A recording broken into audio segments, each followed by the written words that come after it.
If you want to be optimal in your any% run, you should have the game set to Dutch. The optimal language route saves over 8 minutes compared to playing in English. An any% run of Sly 3 starts from a fresh file. It's recommended to use the top file for any runs to save time with menuing. After selecting New Game or Nieuw Spel in Dutch, there will be a brief black screen leading into Sly appearing on Kale Island for a second. There will be a white flash and the first cutscene will begin. Time officially starts at this white flash.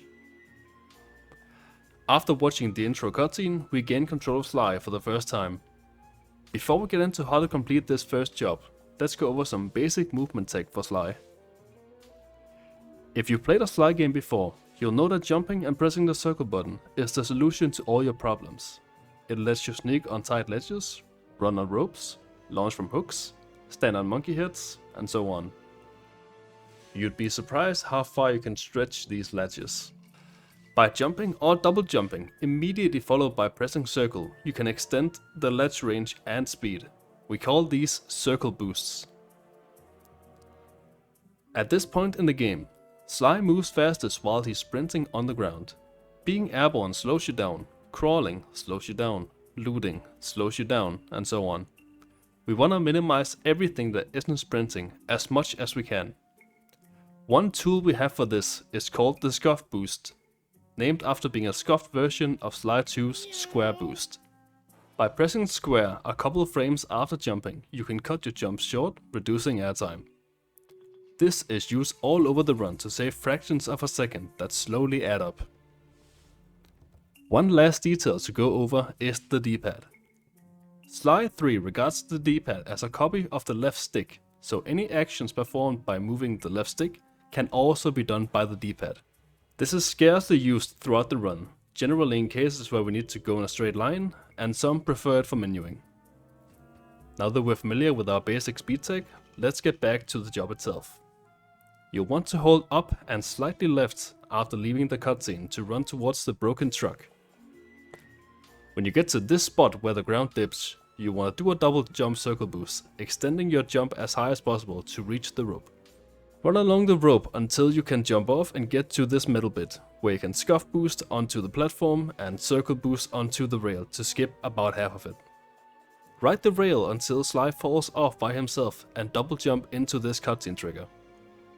After this cutscene, you need to cross a tiny gap to reach the next platform. Run off the ledge and do a mid-air jump. This saves a tiny bit compared to jumping or scuff boosting across. Bentley will start telling the guru to tip over the antenna tower so you can run across it. Jump early, but don't press circle until it has fully landed. If you latch onto it early, you'll get this massive launch. While it's pretty funny, it does lose time. Double jump to this raised platform and use spin attack when running off these ledges. Using spin attacks makes you fall slightly slower, but makes up for it by preserving your sprinting speed. After dropping down, you'll reach a cutscene trigger. After the cutscene, run straight towards the new opening and do a spin attack into it, and scuff boost across these electric beams. After the beams, you reach this vent gate that takes 2 hits to break. Spin attacks you get through it slightly faster, making sure to also break this box. Once the grate's broken, run across the pipes until you hear dialogue from Bentley, then turn around and collect whatever coins drop from the crate.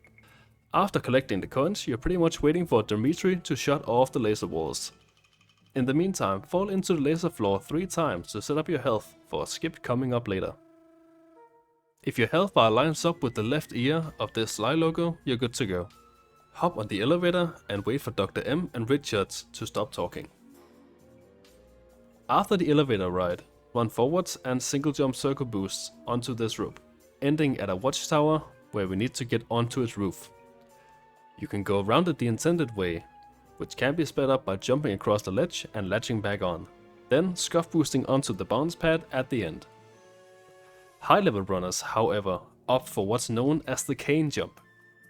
By doing a single jump away from the tower but still towards the bounce pad, then at the peak of your jump, double jumping towards the tower, you can barely ledge grab the roof, skipping going around. You can take about 2 to 3 attempts of this before it loses time to going around the casual way. This is fairly precise, so don't worry if it takes time to get the hang of. To help with consistency, use the same camera angle every time you try this jump.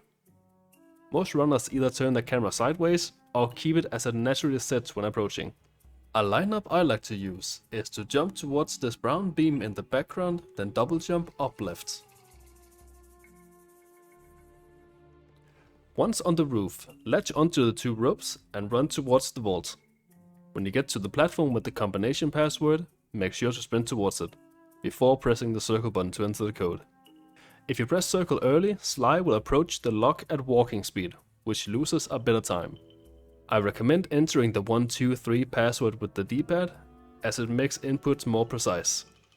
After the cutscene that follows, latch onto the rope and head back where you came from. Here you can circle boost to the final rope to cut corners on the way back to the elevator shaft. Sometimes you can get lucky and Dr. M will shoot out the handrail on your way, so you can jump off the rope earlier.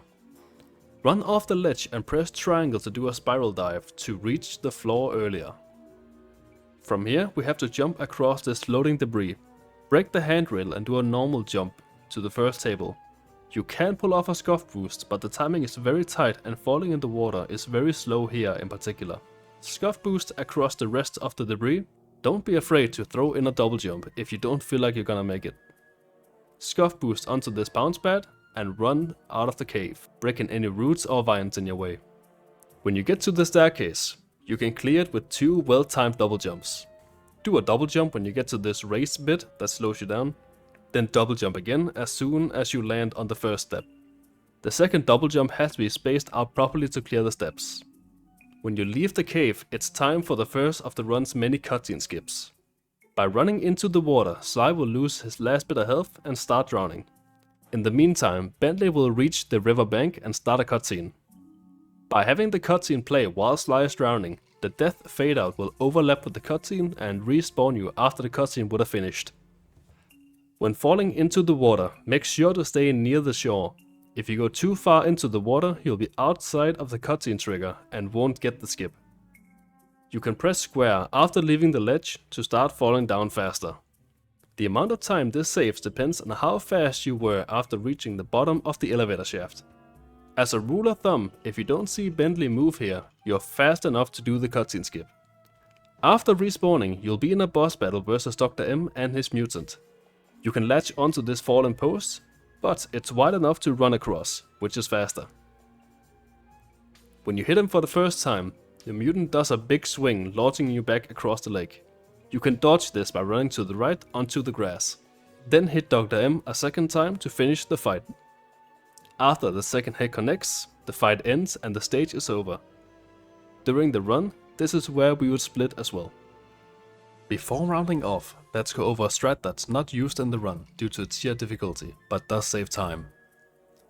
There exists an alternative strat for the cane jump, which utilizes another movement tech called glitch high jumping.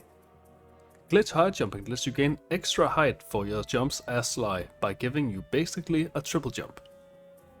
By jumping on this pole and doing a glitch high jump, you can reach the rope from below. Jumping on the pole can be tricky as it's very thin, but this strat is in theory faster than doing the cane jump. When doing the glitch high jump, hold either D-pad or left analog stick to the left and spam circle after the last X input to latch onto the rope. In contrast to glitch high jumping in Sly 2, where the mechanic is commonly used, in Sly 3, glitch high jumping is not often used due to its precise inputs. For this reason, in this tutorial series, we don't cover strats using the glitch high jump outside these extra segments at the end of the videos. If you're interested in learning to glitch high jump in this game, we have linked a tutorial by Sly Sonic in the video description that teaches you how to do the RTA friendly version of the trick with the gadget menu buffering. That's gonna do it for this video on the intro level, the beginning of the end. In the next video we're gonna cover the tutorial level, Hazard Room. Thank you for watching. See you in the next part of the Sly 3 tutorial series.